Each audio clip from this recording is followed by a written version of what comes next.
And we're live. My name is Alex Simon, the American Leeds YouTube channel. Day two of what I promised to be 7 days of content. Doing a vertical video, but hopefully you guys can get audio of me. And that's what's important is the audio. Never forget that. Audio is more important than video, I think. My humble opinion.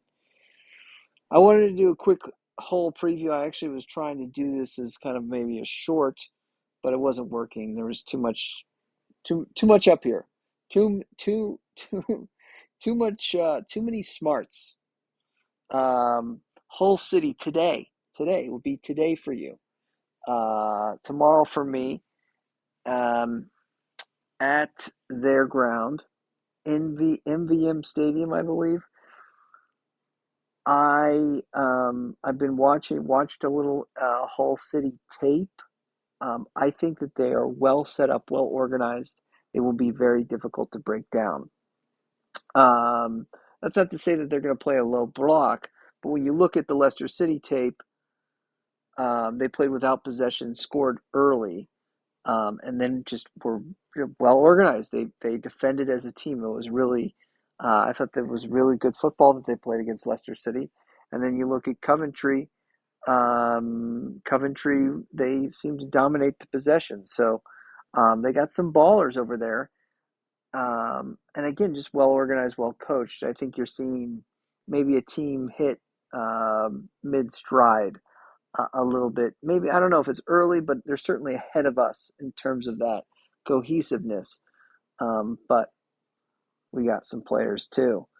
They've also had 2 extra days to prepare. So this is going to be a low scoring affair. It might be frustrating to watch as a fan because um, I just think we're going to um, get it into the final third, and there'll be a lot of good defending going on. So at least by them. So again, I'm expecting this to be a low scoring affair. 1-0 could go either way. Could be a 1-all. If you look at Hull City, they don't usually give up more than a goal a game. So they're stout. They are a stout defensive team, whether they come out and play football, which they can do, or they try to kind of set up a block. First 20 minutes is where you really want to be nervous as a Leeds fan in this game. I think that's really the kind of roadmap to get a result against us is to, much like Millwall did and other opponents have done, is kind of create chaos in the first 20 minutes, a very intense form, uh, much like maybe Marsh tried to do, which is really S housing results and not, I don't know, letting your quality shine. So um, I think if we can hold them in the first 20 minutes to a 0-0 or score, they'll stretch the game. Or if it's 0-0 going into the second half, I expect Farka's subs to be massive here, especially in terms of rotation.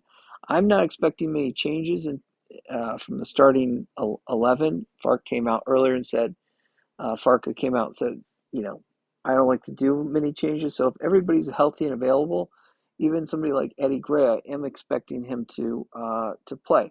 Now, how much he plays, I think is yet to be seen. Obviously, Ampadu came out with a possible knock dead leg earlier today. So 2-0, Mighty Whites, Ruter, Perot, both to score, keeping the good vibes going. I'm expecting, I think it's going to be 0-0 going into the halftime, and then out of the blocks, we score early in the second half, and then we put it away maybe in the 80th minute or so with a Perot goal. I'm expecting Ruter to get the first goal. But that's how I see it going. I'm bullish on my team, but I would not be shocked to see a 0-0 or a 1-0 in their direction just because they've had, again, extra days to prepare and they're well organized. I thought the games I watched, the tape I watched, they are a well organized side. Marching on together, Leeds, Leeds, Leeds.